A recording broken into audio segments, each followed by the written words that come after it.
Macmillan Audio presents The Sunflower House by Adriana Allegri.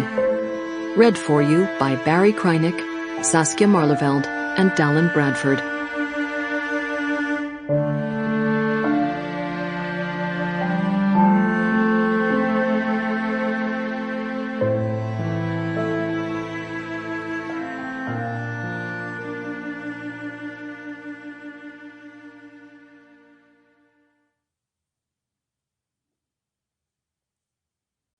For my mother, Germana Preto Allegri, who taught me I could do anything I set my mind to, and who was a woman of enormous strength, compassion, and grace. Prologue. Summer 2006. Ramsey, New Jersey. Katrine. The call from Englewood Hospital comes at 2 o'clock in the morning. My husband and I jolt awake to the telephone's sharp bring, but I'm first to reach the phone. The nurse's calm, measured voice is somehow more terrifying than his words. It's only George's arm around my shoulder that keeps the shaft of panic in my throat from erupting in a scream.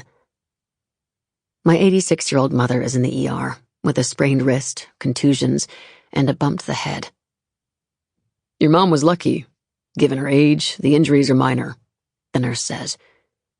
"Can you come pick Allina up and drive her home?" My mother didn't want to bother us in the middle of the night, according to the nurse. She showed up to the hospital alone, in a damn taxi. Unbelievable. I thank him and hang out before giving in to tears. George tugs me close and rubs my back until the ache in my chest eases. "We dodged another bullet," he murmurs against my ear. "She's fine, Kat. Your mom's a strong woman. Like you."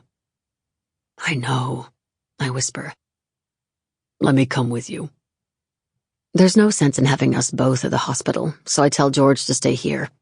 I'll need his quiet strength and humor later on today, and he can call the girls once I get Mother home, run interference if need be.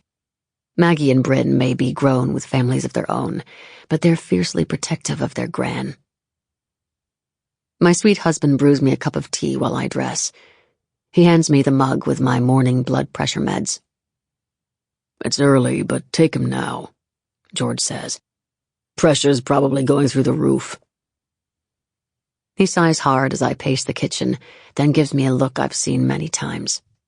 A loving, hazel-eyed stare-down that's half order, half plea. One that says, "Take a breath, Kat. For me, please."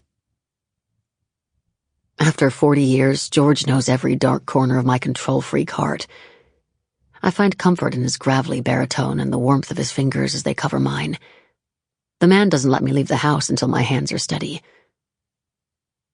I make the half-hour drive to Englewood in 23 minutes, with a swarm of worries buzzing around in my head. How did she fall? Will she need more help, or in-home care? There's also the tired argument we've fought for months. The one that always ends in guilt. Should I have convinced her to come live with us last year when she gave up her car? Like other women with elderly parents, I'm learning how to mother my own mother. Most days are a clumsy dance of love and fear and angst, filled with missteps that make me heartsick and weary. When I finally lay eyes on her in the emergency room, relief has me lightheaded. My mother has a small bandage above her left eyebrow and a wrap around her right wrist. Purple bruises are beginning to bloom on her arms. And yet she's sitting up on the edge of the hospital bed, holding court over the medical staff while they check her vitals. Her back is straight, the slender legs are swinging, and that regal chin is high in the air. After she orders an aide to fetch a glass of water, the nurse laughs.